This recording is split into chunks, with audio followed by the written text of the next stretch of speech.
Hello दोस्तों, एक बार फिर से हम लोग बीपीएससी टीआरडी के प्रीवियस ईयर क्वेश्चंस को डिस्कस करेंगे और उसके आधार पर नेक्स्ट एग्ज़ाम में जो मोस्ट एक्सपेक्टेड क्वेश्चन हो सकते हैं उसको डिकोड करने की कोशिश करेंगे। चलिए, आप लोग देख रहे हैं बीपीएससी रिलेवेंट यूट्यूब चैनल। आइए हम लोग क्वेश्चन से शुरुआत करते हैं। तो फर्स्ट क्वेश्चन है यहाँ पे कि 1922 में आयोजित भारतीय राष्ट्रीय कांग्रेस के गया अधिवेशन के अध्यक्ष कौन थे। तो इसका उत्तर हो जाएगा ऑप्शन ए, चित्तरंजन दास। 1922 में जो है ये भारतीय राष्ट्रीय कांग्रेस का जो अधिवेशन गया में हुआ था वो 37वां अधिवेशन था। ठीक है, ये ध्यान रखेंगे। इससे पहले बिहार के बांकीपुर, जो कि पटना में है, यहाँ पे भारतीय राष्ट्रीय कांग्रेस का 27वां अधिवेशन हुआ था 1912 में। ये ध्यान रखेंगे।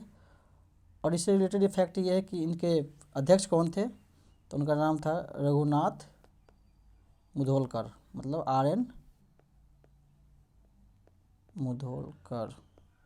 ठीक है, ये कुछ और फैक्ट देखते हैं। यहाँ पे महात्मा गांधी की बात की गई है, तो महात्मा गांधी बस एकमात्र राष्ट्रीय कांग्रेस के अधिवेशन में अध्यक्ष रहे हैं, वो था बेलगाम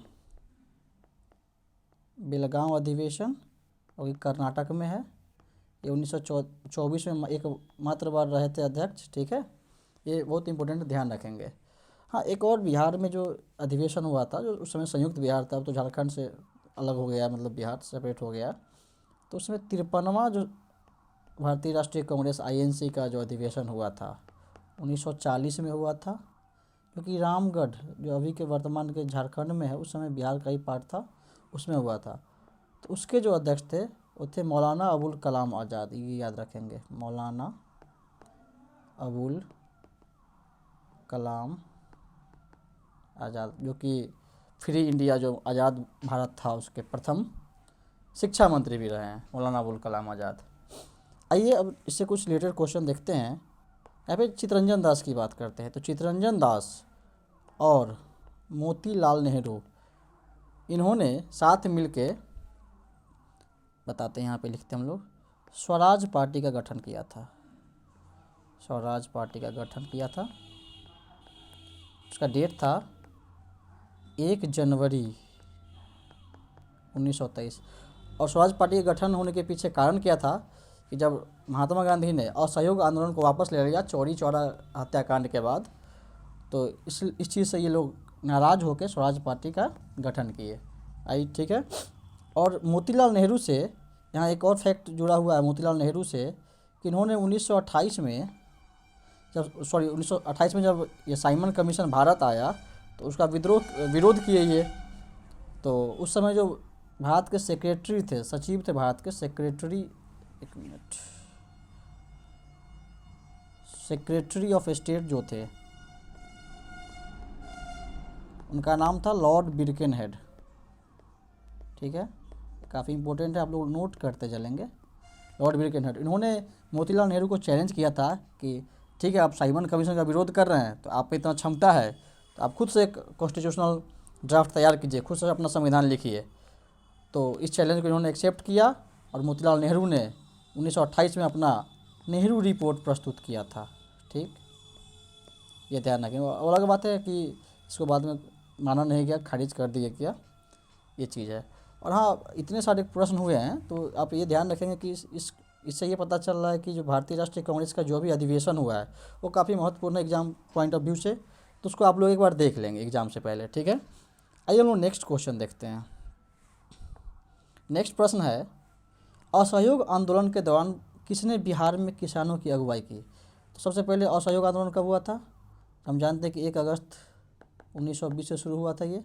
ठीक है, तो उस दौरान किसानों का अगुवाई जो कर रहे थे वो थे स्वामी विद्यानंद। यहाँ भी ध्यान रखेंगे, स्वामी विद्यानंद जो थे ये मधुबनी के प्रॉपर रहने वाले थे।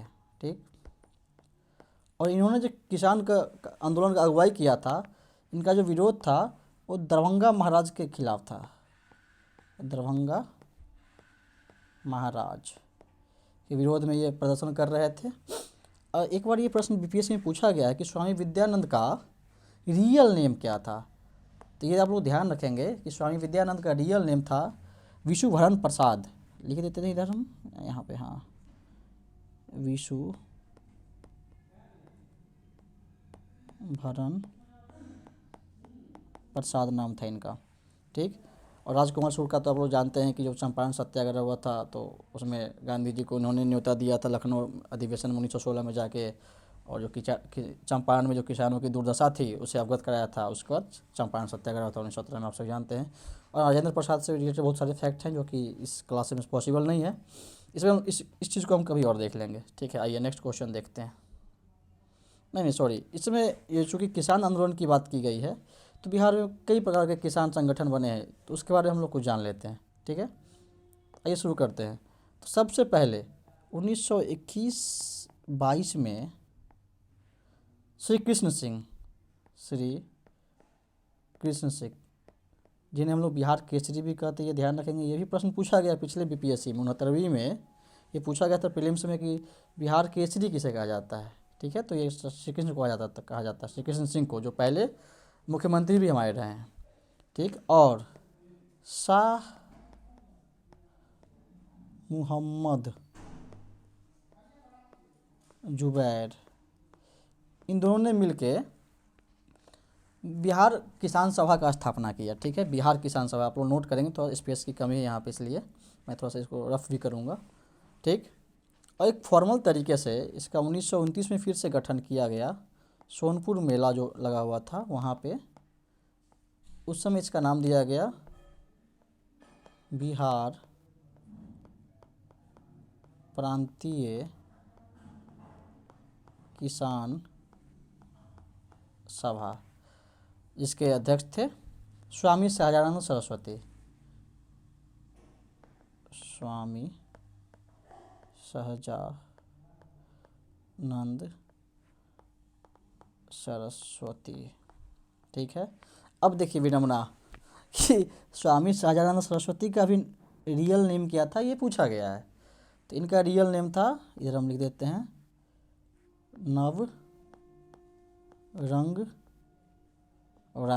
नवरंग राय, ठीक है, ये ध्यान रखेंगे।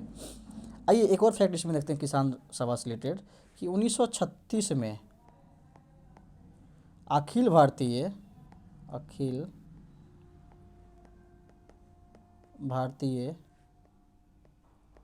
किसान सभा का गठन किया जाता है। इसके अध्यक्ष बनते हैं स्वामी सहजानंद सरस्वती, ठीक है, ये ध्यान रखेंगे। अब इसमें एक दो और इम्पोर्टेंट क्वेश्चन जो कई बार पूछा गया एग्जाम में, कि स्वामी सहजानंद सरस्वती के द्वारा कौन कौन सा बुक लिखा गया है। जो दो इम्पोर्टेंट बुक है उसके बारे में हम लोग बात करेंगे। पहला है उनका पहला पुस्तक जो उनका है, मेरा जीवन संघर्ष, और नेक्स्ट है किसान सभा के संस्मरण,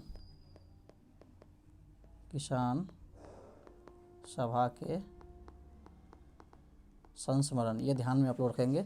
और हाँ प्लीज़ इसको आप लोग राइट डाउन करते चलेंगे, क्योंकि स्पेस की कमी है, तो मैं थोड़ा सा इसको फिर रफ करूँगा, ठीक है। तो आप लोग नोट्स प्रिपेयर कर लेंगे। और इसी किसान आंदोलन से जुड़े हुए एक और व्यक्तित्व हैं, इनका बारे में हम लोग जानना काफ़ी इम्पोर्टेंट है। उनका नाम है राहुल सांकृत्यायन। अभी जो सब टिकटॉकिया सब हो गया, जो वीलॉग बनाता है, उनको ये पता नहीं होगा कि राहुल सांकृत्यायन उस टाइम में 1930s के टाइम में ट्रैवलॉग बनाया करते थे। ये जो घूमते थे तो उसका शॉर्ट क्लिप बनाया करते थे, तो ये ध्यान में रखेंगे। और राहुल सांकृत्यायन भी जुड़े रहे किसान आंदोलन से। इनकी एक पुस्तक है जो काफ़ी इम्पोर्टेंट है, उसका नाम है वोल्गा टू गंगा, इन्होंने पुस्तक लिखा था, ठीक है। और आपको हंसी आएगा जान के कि इनका भी रियल नेम क्या ये पूछा गया है। तो इनका नाम है केदारनाथ पांडे जी थे, ये केदारनाथ पांडे, ठीक है। इतना आप लोग ध्यान में रखेंगे। तो हम अब इसको थोड़ा सा रफ करेंगे, आप लोग थोड़ा सा नोट्स हो सके तो प्रिपेयर कर लें, अदरवाइज हो सकता है आप मिस कर जाए कंसेप्ट कुछ, ठीक है। तो मैं थोड़ा सा इसको मैं रफ करता हूँ, 1 मिनट समय देंगे।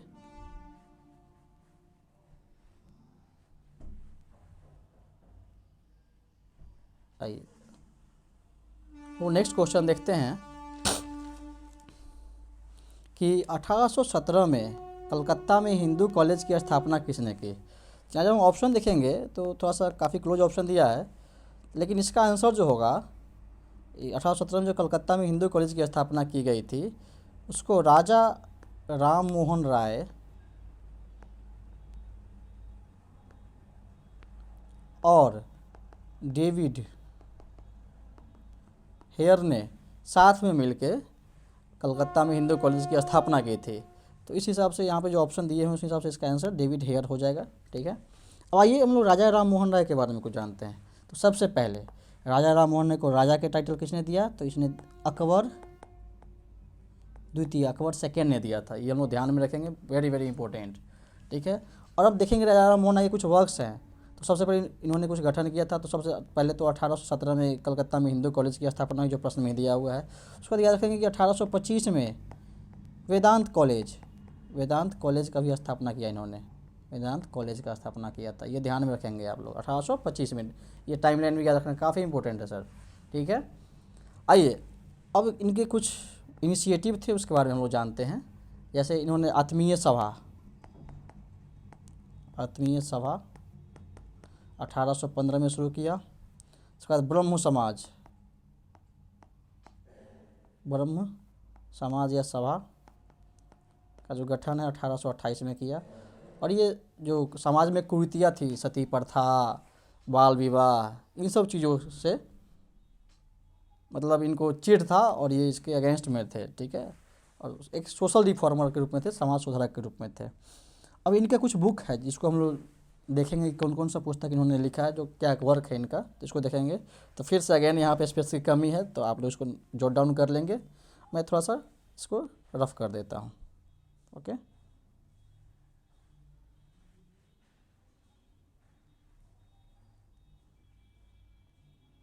आइए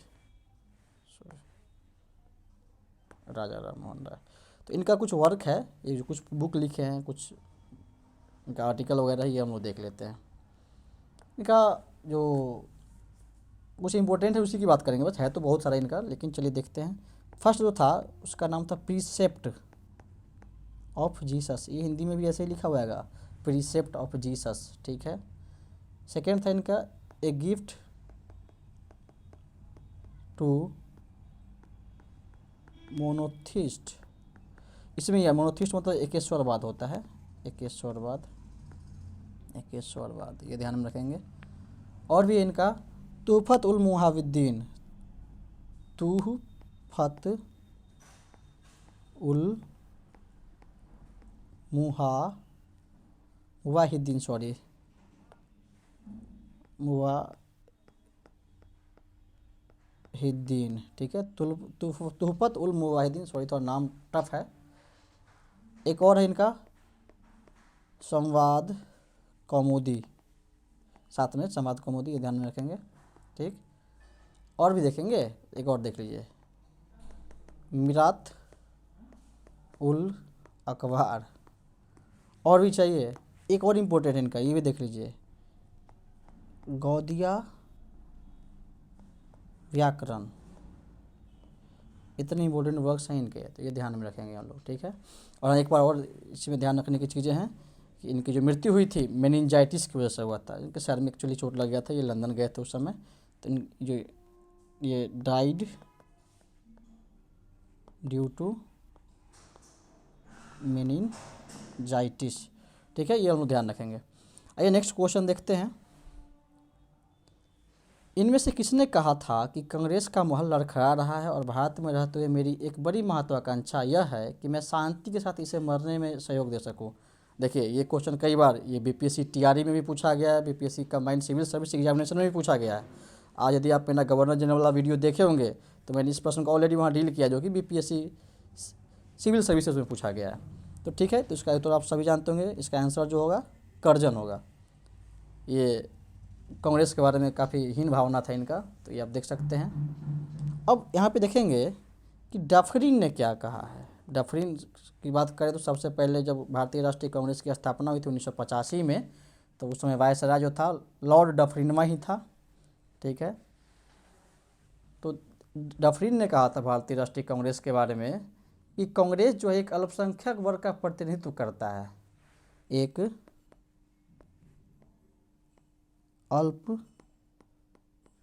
संख्यक वर्ग का प्रतिनिधित्व करता है। तो ये चंद लोगों के द्वारा मिलकर एक गुट बनाया गया है, समूह बनाया गया, इसे कुछ होना जाना नहीं है। ठीक है, आइए इसमें ये मिंटो लिखा हुआ है, मिंटो के बारे में जानते हैं। एक हम जानते हैं कि 1909 में मॉर्ले मिंटो सुधार आया था 1909 में। ठीक है, ये ध्यान में रखेंगे। तो इसमें मॉर्ले जो थे ये भारतीय सचिव थे, सेक्रेटरी थे, ये ध्यान में रखेंगे, भारतीय सचिव थे। और मिंटो जो था मिंटुआ था वायसराय था। ठीक है, और एक इम्पोर्टेंट फैक्ट इसमें याद रखेंगे कि ये मॉर्ले मिंटो सुधार जो 1909 में हुआ था, इसी के दौरान मुसलमानों के लिए एक सेपरेट इलेक्टोरेट की बात की गई थी। मतलब एक अलग मतदान का व्यवस्था किया जाएगा। ठीक है, सेपरेट इलेक्टोरेट की बात की गई थी, ये ध्यान में रखेंगे आप लोग। सेपरेट, ये भी प्रश्न पूछा जा चुका है कई बार, इलेक्टोरेट्स की बात की गई थी 1909 के मॉर्ले मिंटो सुधार के दौरान। ठीक है, आइए हम लोग नेक्स्ट प्रश्न देखते हैं कि भारत ने विदेशी शीतवे बंदरगाह को संचालित करने का अधिकार हासिल किया है। सही बात, ये करंट अफेयर से क्वेश्चन है। यह किस देश में है? तो शीतवे बंदरगाह जो है अपना म्यांमार में है। ठीक है, ये ध्यान में रखेंगे। अब आइए कुछ और इम्पोर्टेंट देखते हैं। जैसे श्रीलंका में है हम्बन टोटा बंदरगाह है, पोर्ट। ठीक है, इसलिए इम्पोर्टेंट है कि चाइना जो है, चीन जो चमगादड़ है वो इसको लीज पे ले लिया है, और अपना जो बेल्ट एंड रोड इनिशिएटिव है उसका BRI, उसके तहत यहाँ पे डेवलपमेंट कर रहा है। तो ये क्या है, स्ट्रेटजिक रूप से भारत के लिए खतरा है। ठीक है, ये हम लोग ध्यान में रखेंगे। हम्बन टोटा याद रखेंगे। एक बांग्लादेश में एक द्वीप है सेंट मार्टिन द्वीप आइलैंड, ये काफ़ी इम्पोर्टेंट, ध्यान में रखेंगे। ये तो मालदीव और बांग्लादेश के बीच में इशू है, इसको लेके ये चर्चा में था। तो ये हो सकता है जब शीतवे का पूछा है तो सेंट मार्टिन भी पूछ दे कि कहाँ है। एक और याद रखेंगे हम लोग, चाबहार, ये भी पोर्ट है, बंदरगाह है। ये जो है ईरान में है। ये भारत के साथ समझौता हुआ ईरान का कि चाबहार पोर्ट पे अपना डेवलपमेंट करेगा, और जो भी उसका एक्सपोर्ट होगा भारत का चाबहार पोर्ट पे अपना उतारेगा, और वहाँ से मिडिल ईस्ट के कंट्रीज़ में, अफ़गानिस्तान में, ये सारी जगहों पे, चाहे जो भी मिडिल ईस्ट कंट्रीज़ हैं, जैसे अरबियन जो कंट्रीज़ हैं, सऊदी अरब है, कुवैत है, जो भी देश हैं, उसमें ये अपना माल सप्लाई करेगा। और ये क्यों किया गया, ये भी थोड़ा सा मज़ेदार है, देख लेंगे। फिर से यहाँ पे चाइना जो है पाकिस्तान तो उसका रखेल है, जानते होंगे, सॉरी मेरा भाषा ख़राब हो सकता है बट सच्चाई यही है। पाकिस्तान के ग्वादर पोर्ट पर ये अपना डेवलपमेंट कर रहा है। तो स्ट्रेटजिक रूप से यहाँ भी भारत को खतरा है कि आप इधर हम्बन टोटा श्रीलंका में चाइना बैठा हुआ है, इधर पाकिस्तान के पास चाइना बैठा हुआ है। तो इसको काउंटर करने के लिए भारत ने चाबहार पोर्ट पे ईरान के साथ समझौता किया है। ठीक है, ये ध्यान में रखेंगे। आइए नेक्स्ट क्वेश्चन देखते हैं। गंगा डेल्टा के सदाबहार वन क्षेत्र को क्या कहते हैं? गंगा डेल्टा के सदाबहार वन क्षेत्र को क्या कहते हैं? तो इसे बहुत आसान प्रश्न है, सुंदरवन डेल्टा कहते हैं। ठीक, और ये जो है गंगा एंड ब्रह्मपुत्र नदी से मिलकर बना है, ये हम सभी जान रहे हैं, ये कुछ नया नहीं है। यदि आप कहेंगे तो गंगा और ब्रह्मपुत्र का जो ड्रेनेज सिस्टम है, प्रवाह तंत्र है, उसको लेके मैं छोटा सा सेपरेट वीडियो बना दूंगा। उसमें सहायक नदियों के बारे में पूछा जाता है कि लेफ्ट बैंक ट्रिब्यूटरीज कौन है, बाएं तरफ से सहायक नदियाँ कौन है, दाएं तरफ से सहायक नदियाँ कौन है, या सहायक नदियों का जो सीक्वेंस है उसको पूरब से पश्चिम और पश्चिम से पूरब सजाएं। तो इस पे प्रश्न आते रहा है कई बार। तो आप कहेंगे तो मैं, आप कमेंट करना, मैं इस पर सेपरेट वीडियो छोटा सा क्लिप बना दूंगा। ठीक है, ये नेक्स्ट क्वेश्चन देखते हैं। बिहार की कौन सी नदी अपना मार्ग परिवर्तित करने के लिए जानी जाती है? ये तो काफ़ी आसान प्रश्न है, आप सभी तो इसको यूँ उड़ा देंगे। इसका उत्तर जो है कोसी है। ठीक है, ये ध्यान में रखेंगे। अब ये चूँकि इसको क्या कहा जाता है, बिहार का शोक भी कहा जाता है, ये ध्यान में रखें। ये भी प्रश्न पूछा गया। ये तो इस बार जो री एग्ज़ाम अभी बीपीएससी का हुआ है, चोरवा सब जो करवाया है, उसमें जो 4 जनवरी को एग्ज़ाम हुआ है, उसमें ये पूछा गया कि बिहार का शोक किस नदी को कहा जाता है। भाई कोसी को कहा जाता है, तो बच्चा बच्चा हमारा जान रहा है। तीसरे चौथे क्लास में हमको सरकारी स्कूल में पढ़ना होता है, फिर भी ये पूछ रहे हैं। एनीवे, आइए देखते हैं। तो चूँकि बिहार के बगल में सटा हुआ है बंगाल, तो एक और इम्पोर्टेंट फेमस क्वेश्चन रहा है कि टेरर ऑफ बंगाल, बंगाल का आतंक, बंगाल का आतंक किसे कहा जाता है, आतंक किसे कहते हैं। ठीक, तो ये जो है इसको अंग्रेजी में कहते हैं वाटर हायसिंथ। नहीं समझ में आया होगा, हिंदी माध्यम वालों को कोई दिक्कत नहीं है, भाई अपना भाषा मस्त है हिंदी वाला। देखते रहिए, हम लोग जलकुंभी देखे हैं ना, जो आसपास गड्ढा में जो जल जमा होता है तालाब में, तो जलकुंभी जो हो जाता है, जलकुंभी, उसी को कहा जाता है बंगाल का आतंक। ठीक है, ये ध्यान में रखेंगे। अब आइए यहाँ पे हम लोग देखते हैं कि कुछ ये ड्रेनेज सिस्टम बिहार दिया गया है, मतलब बिहार का जो प्रवाह तंत्र है इसकी बात की गई है कि कौन सी नदियाँ कितना मतलब दूरी तय कर रही हैं, कहाँ पे आके मिल रही, कहाँ से निकलती है, ये सारी चीज़ें। तो यहाँ पे मोटा मोटी हम लोग देखेंगे कि यहाँ देखिए सबसे पहले गंगा नदी है, ये बीचों बीच बिहार को उत्तर और दक्षिण में बीचों बीच डिवाइड करता है। और गंगा का जो टोटल लंबाई है पूरे भारत में, हम लोग ध्यान में रखेंगे 2525 किलोमीटर है। ठीक, और यदि पूछा जाए कि बिहार में गंगा कितना दूरी तय करती है, तो ये भी इम्पोर्टेंट है, ध्यान में रखेंगे 445 किलोमीटर। ओके, अब देखिए गंगा की सहायक नदियाँ जो बिहार में बहती हैं, ये देखिए घाघरा, ये जो है इधर यूपी है, इधर नेपाल है, जानते होंगे आप लोग, इधर झारखंड है, इधर पश्चिम बंगाल यानी वेस्ट बंगाल है। ठीक है, इस साइड चौहदी तो आप सभी को पता होगा। तो ये घाघरा नदी जो है, जिसको यूपी में सरयू भी कहा जाता है, ये पहले आके मिलती है गंगा में। ठीक है, बिहार में आके, उसका घाघरा के बाद गंडक है। ओके, ये देखने गंडक है, गंडक के बाद बूढ़ी गंडक, ये सब सीक्वेंस में याद रखें, कई बार सीक्वेंस में पूछ लिया गया है। फिर बागमती है, फिर कमला है, फिर कोसी है। और यदि पूछा जाए कि सबसे पूर्वी कौन सी नदी है जो गंगा में आके मिलती है बिहार में, एक्चुअली बिहार में मिलती नहीं, बिहार से बाहर बंगाल में जाके मिलती है, तो महानंदा है जो कि सिक्किम से आती है निकल के। ठीक है, ये हुआ उत्तर बिहार की नदियाँ। और दक्षिण बिहार की नदियाँ देखें तो नाम से पता चल जाएगा, यह है कर्मनाशा। कर्मनाशा, ये शास्त्रों में कहा जाता है कि इसमें नहाने से कर्मों का नाश हो जाता है। एनीवे, चलिए देखते हैं। तो ये भी जो है यूपी के साथ बॉर्डर साझा करती है। तो एक और इम्पोर्टेंट फैक्ट है कि ये भी कई बार पूछा गया है कि बिहार में कितनी नदियाँ जो हैं बिहार और यूपी से बॉर्डर बनाती हैं। तो ये ध्यान में रखेंगे, एक कर्मनाशा है, एक गंगा नदी भी यहाँ पे कुछ दूर बॉर्डर बनाती है। ठीक है, एक घाघरा नदी है, और यहाँ पे गंडक नदी भी कुछ दूर बॉर्डर बनाता है। ठीक है, और यहाँ जो साउथ की नदियाँ हैं, दक्षिण बिहार की नदियाँ, उसको ध्यान में रखने की बात है कि पहला कर्मनाशा है, दूसरा सोन है, तीसरा पुनपुन, फिर फल्गु, ये क्यूल, और इधर अजय। इस फल्गु को ही निरंजना नदी भी कहा जाता है, निरंजना। ठीक है, कहा जाता है कि गौतम बुद्ध को ज्ञान की प्राप्ति हुई थी, फिर यही स्नान किए थे, ये सारी चीज़ें हैं। तो ये फैक्ट याद रखेंगे, थोड़ा सा इसमें सीक्वेंस याद रखेंगे कि घाघरा है, गंडक है, फिर बूढ़ी गंडक है, फिर बागमती है, कमला है, कोसी है, महानंदा है, और साउथ में आएंगे तो कर्मनाशा, सोन, पुनपुन, फल्गु जिसे निरंजना भी कहा जाता है, फिर क्यूल और अजय। तो ऐसे एक दो बार देख लेंगे, तो इसलिए इमेज लगाया है मैंने कि आप लोग को थोड़ा सा क्लियर हो जाएगा और आसान रहेगा याद करने में। ठीक है, आइए अब हम नेक्स्ट प्रश्न देखते हैं। नेक्स्ट क्वेश्चन है कि वृक्ष की जड़ों में को मृदा से पानी कैसे मिलता है। मतलब ये कोई पेड़ है, मान लो ऐसे, वो तो फोटो नहीं आता बनाने, ये है, अब ये यहाँ पे सॉइल है, मृदा है, मिट्टी है, तो इसमें जो वाटर पहले से ऑलरेडी अवेलेबल है, इसके जड़ों में कैसे जाता है।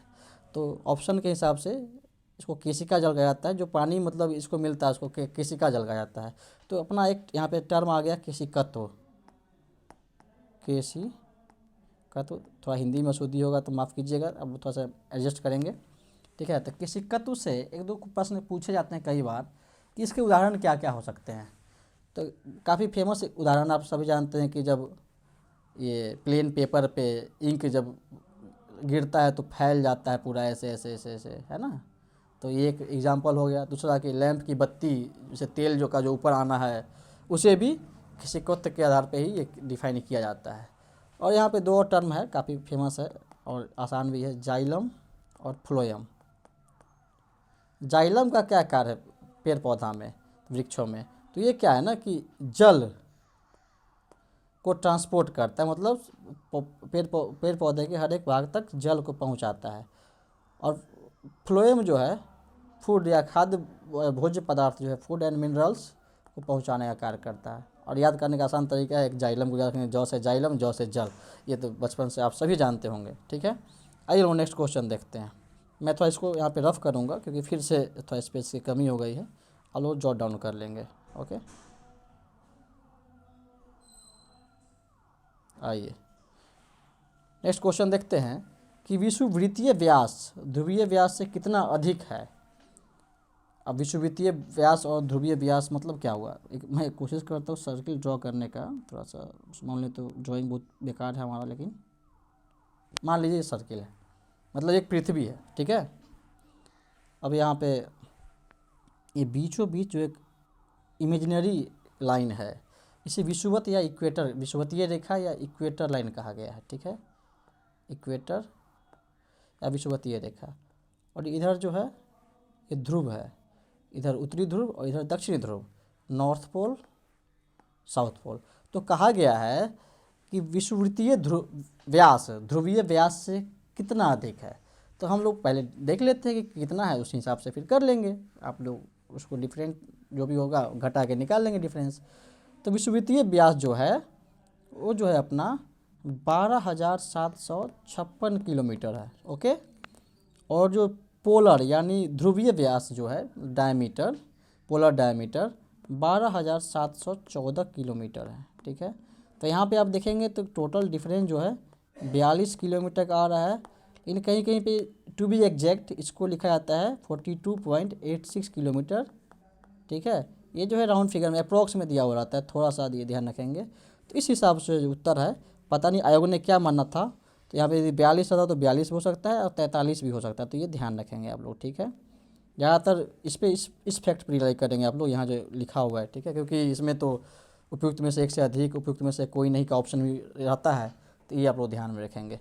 अब आइए कुछ और इंपॉर्टेंट फैक्ट इसमें देख लेते हैं, जो चूँकि व्यास वगैरह ध्रुव की बात की गई, इक्वेटर का बात किया गया, तो इससे रिलेटेड एक टर्म है ग्रेविटेशनल फोर्स, गुरुत्वाकर्षण बल, कि कहाँ पे गुरुत्वाकर्षण ज़्यादा है, कहाँ पे कम है, तो उसको देखते हैं। तो वंस अगेन हम थोड़ा सा इसको रफ करेंगे, आप लोग यदि हो सके तो इसको राइट डाउन कर लीजिएगा। ठीक है,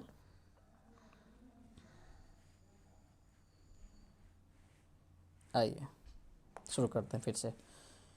तो हाँ, अब ये है कि एक कई बार प्रश्न आता है कि जो गुरुत्वाकर्षण है विषुवत रेखा पे ज़्यादा होगा या ध्रुव पे ज़्यादा होगा। तो इस तरह कई तरीके से प्रश्न पूछे जाते हैं, तो हम लोग ध्यान में रखेंगे। विषुवत रेखा को हम यहाँ पे इक्वेटर लिख देते हैं, आप लोग ध्यान रखिएगा, इक्वेटर। ठीक है, ग्रेविटी जो है इक्वेटर के पास जो है क्या होता है, कम होता है। किससे? ग्रेविटी एट पोल, ये ध्यान में रखेंगे। गुरुत्वाकर्षण जो है पोल के पास ज़्यादा होगा विषुवत रेखा के वनिस्पत, मतलब ध्रुव के पास गुरुत्वाकर्षण ज़्यादा होगा। यदि आप ध्रुव पे जाते हैं, उत्तरी या दक्षिणी ध्रुव पे, तो वहाँ पे गुरुत्वाकर्षण का महसूस ज़्यादा होगा आपको। और वहीं विषुवत रेखा पे आप रहेंगे तो वहाँ पे कम गुरुत्वाकर्षण का ये आभास होगा आपको।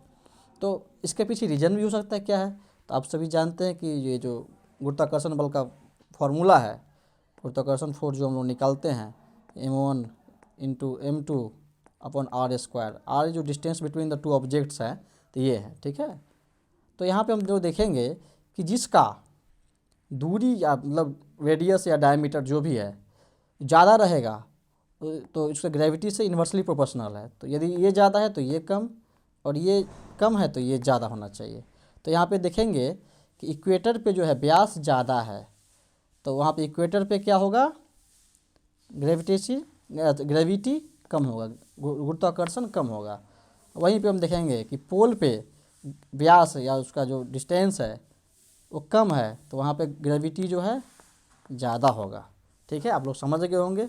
और इसी से रिलेटेड एक और टर्म है, जो भी एक बार देख ही लीजिए, कोरियोलिस फोर्स, कोरियोलिस बल, कोरियोलिस फोर्स। कोरियोलिस फोर्स कुछ नहीं है, ये जो वायु और जो वाटर करेंट्स होते हैं, समुद्र की जलधाराएं हैं, उसका जो डिफ्लेक्शन होता है, उसके दिशा में जो परिवर्तन होता है due to rotation of earth, पृथ्वी के घूर्णन के वजह से जो वायु के दिशा में और जलधाराओं की दिशा में परिवर्तन होता है, उसे कोरियोलिस बल कहा जाता है। इतना आप लोग ध्यान में रखेंगे। आइए नेक्स्ट प्रश्न देखते हैं। किस रेखांश पर भारतीय मानक समय अपनाया जाता है? काफ़ी मतलब इम्पोर्टेंट भी है और आसान भी प्रश्न है। 82.5 डिग्री पूर्व या ईस्ट में कहा जाता है इसको, ठीक है, ये आप लोग ध्यान में रखेंगे। अब इससे कुछ रिलेटेड फैक्ट हम लोग देख लेते हैं कि ये IST माने भारतीय मानक समय, ये भारतीय मानक समय रेखा जो है किन किन राज्यों से गुजरता है, ये भी कई बार प्रश्न पूछा गया है। इसको हम लोग देख लेंगे। तो सीक्वेंस में याद करेंगे। ऊपर से यदि आपको मैप थोड़ा ध्यान में होगा तो यूपी आता है, फिर MP आता है, फिर हम ऐसे शॉर्टकट में लिख रहे हैं छत्तीसगढ़ आता है, ठीक है, और थोड़ा सा छत्तीसगढ़ को टच करता है, फिर उड़ीसा आता है, फिर आंध्र प्रदेश, आंध्रा आता है, ठीक है। तो ये 5 राज्यों में 1 2 3 4 5 राज्यों से भारतीय मानक समय रेखा जो है गुजरती है, ये हम लोग ध्यान में रखेंगे। और एक चीज़ ये प्रश्न में पूछा जाता है कि भारतीय मानक समय जो है, जो GMT है, ग्रीनविच मीन टाइम है, उससे कितने घंटे आगे है? तो हम लोग सीधा याद कर लेंगे इसको कि 5.5 घंटे आगे हैं हम लोग। जो हमारा इंडियन स्टैंडर्ड टाइम है ग्रीनविच मीन टाइम से, जो कि लंदन से एक रेखा गुजरती है, तो उसको 0 डिग्री रेखा भी कहा जाता है। तो वहाँ से हम लोग 5.5 घंटे आगे हैं। तो इसके पीछे रीज़न क्या है? तो एक सेकेंड लगेगा, ये भी जान लीजिए।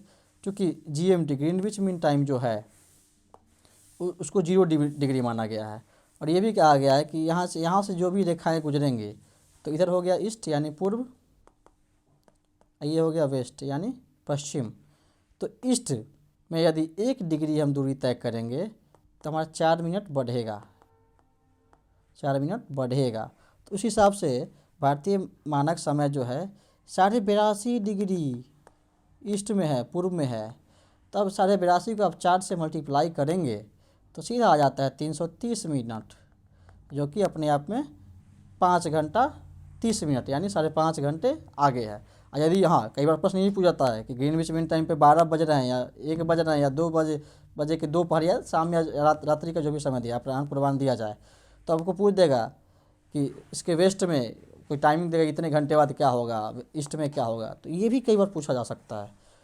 तो क्वेश्चन को ड्राइव करने की आवश्यकता है। यहाँ से थीम बेस्ड क्वेश्चन है, तो क्या क्या क्वेश्चन डिकोड हो सकता है, इसको हम यहाँ से कोशिश कर रहे हैं देखने की, ठीक है। आइए नेक्स्ट प्रश्न देखते हैं। बहुत ही अच्छा प्रश्न है नेक्स्ट, कि भारत में हरित क्रांति का श्रेय किसे जाता है? आसान क्वेश्चन है, डॉक्टर MS स्वामीनाथन को दिया जाता है जिसका श्रेय। यदि पूछा जाए कि विश्व स्तर पे विश्व में किसे हरित क्रांति का श्रेय जाता है, तो नॉर्मन बोरलॉग को जाता है, नॉर्मन बोरलॉग को जाता है, बोरलॉग, ठीक है, ये ध्यान में हम लोग रखेंगे। और हमारे देश में हरित क्रांति कब आई थी? 1966-67 के दौरान। और ये भी याद रखेंगे कि उस समय तीसरी पंचवर्षीय योजना चल रही थी, 3rd 5 ईयर प्लान, पंचवर्षीय योजना का समय था, ये भी ध्यान रखेंगे। ये भी पूछा गया कि हरित क्रांति के समय कौन सी पंचवर्षीय योजना चल रही थी, तो ये भी ध्यान रखेंगे। अब 1-2 और इम्पोर्टेंट फैक्ट है यहाँ पे कि ये जो, हाँ पहले MS स्वामीनाथन से देख लेते हैं एक फैक्ट और। इनको जो है 2020-24 में भारत रत्न से सम्मानित किया गया है। इनके साथ टोटल इनको मिला के कुल 5 लोगों को भारत रत्न दिया गया है 2024 में। तो आप कमेंट करके बताएंगे कि बाकी 4 जो थे कौन कौन थे जिनको भारत रत्न दिया गया है। आइए और कुछ और इम्पोर्टेंट फैक्ट इससे था जो हम देख लेते हैं। ये हरित क्रांति जो हुआ, ठीक है, इसमें कौन कौन से फसल पर ध्यान दिया गया? और ये हाई यील्डिंग वैरायटी सीड्स लाए गए, अधिक उपजाऊ वाले बीज, high yielding varieties, HYV seeds, HYV बीज कहा गया इसको। ये कौन कौन से बीज और कहाँ कहाँ से लाए गए? तो पहला जो था गेहूँ, जो भी ऐसे लिखा था वीट लिख देता हूँ सबसे अच्छा। गेहूँ जो है अपना, ये मैक्सिको से लाया गया था, ये याद रखेंगे, ये भी प्रश्न पूछा गया है कई परीक्षाओं में। और दूसरा चावल यानी राइस, ये जो है कहाँ से लाया गया था बताएंगे? चलो मैं बताता हूँ, फिलीपींस से लाया गया था, ठीक है, ये ध्यान रखेंगे आप लोग।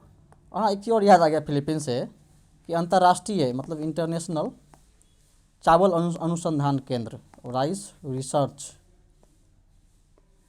इंस्टीट्यूट जो है, इंस्टीट्यूट अंतर्राष्ट्रीय चावल अनुसंधान केंद्र जो है फिलीपींस के कहाँ है, मनीला में है, ये याद रखेंगे मनीला। ठीक है, अब इससे एक और प्रश्न याद आ गया हमको, उसको भी देख लेते हैं। ये भी कई बार पूछा भी गया है तभी याद भी आ रहा है, नहीं तो कहाँ से याद जाएगा, हम कोई भूत थोड़े ना, ये अंतर्यामी थोड़े ना है कि मतलब कुछ भी जान जाएंगे। तो ये पूछा जाता है कि भारतीय चावल अनुसंधान केंद्र कहाँ है, तो ये अपना कटक उड़ीसा में है, ये भी ध्यान में रखेंगे। ठीक है, चलिए वो नेक्स्ट प्रश्न देखते हैं। थोड़ा सा फिर से माफ़ी चाहेंगे, हम थोड़ा सा इसको रफ करेंगे, आप लोग नोट कर लेंगे। ठीक है, ओके।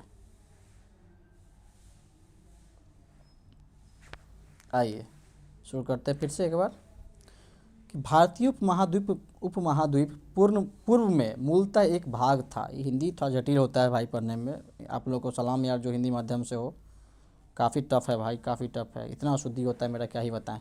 चलिए देखते हैं क्वेश्चन को कि भारतीय उपमहाद्वीप पूर्व में मूलतः एक भाग था। तो हुआ क्या कि हम लोग इसमें देखेंगे कि सबसे पहले जो है एक सुपर कॉन्टिनेंट था, महाद्वीप था। ठीक है, उसको हम बनाने की कोशिश करते हैं फिर से। ये महाद्वीप था, इसमें रॉक्स मतलब ये पृथ्वी था, सीधा बुझिए पानी भी नहीं था, और इसके चारों तरफ जो है जल जमाव था पूरा, इसको सुपर ओशन कहा गया, मतलब महासागर कहा गया। ठीक है, ये तो इस क्या है उसको महाद्वीप को, इसका जो नाम है वो दिया गया पेंजिया।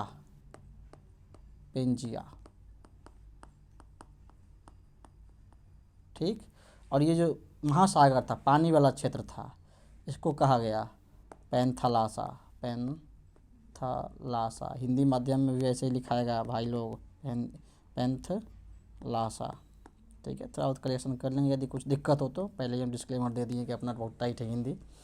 ठीक है, पैंथलासा।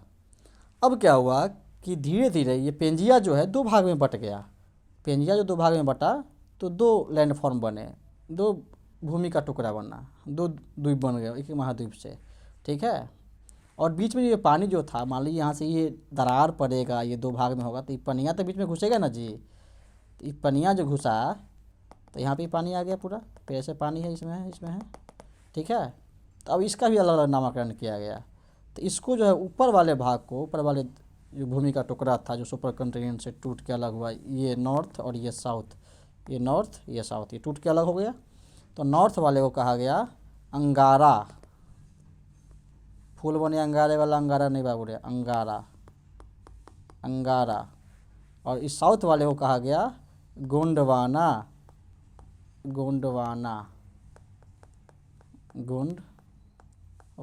देख लेना बाबू, हिंदी बहुत टाइट है अपना। गोंडवाना लैंड कहा गया। और बीच में जो पनिया जो इधर साइड से था छिड़क के घुस गया, जिसको जगह मिला, तो इसको भी तो कुछ नाम दिया गया होगा, तो इसे कहा गया तेथीस सी, यानी तेथीस सागर। ठीक है, तो हमारा भारत जो है ये दक्षिणतम बिंदु का पार्ट था, ये गोंडवाना लैंड का पार्ट था। तो इस हिसाब से भारतीय उपमहाद्वीप कौन से मूलतः किसका भाग था, तो गोंडवाना लैंड का था। तो इसका उत्तर क्या हो जाएगा, गोंडवाना। ठीक है, और भी कुछ इसमें इंपॉर्टेंट चीज़ है वो बता देते हैं, नहीं बर्दाश्त हो रहा है हम थोड़ा सा, नहीं तो लग रहा है कि हम कुछ नाइंसाफ़ी कर जाएंगे, और यदि कुछ याद आ रहा है तो बता देना चाहिए। तो एक बार फिर से हम इसको रफ करेंगे, आप लोग हो सके तो इसको वीडियो पॉज करके नोट कर लेंगे। ठीक है, चलिए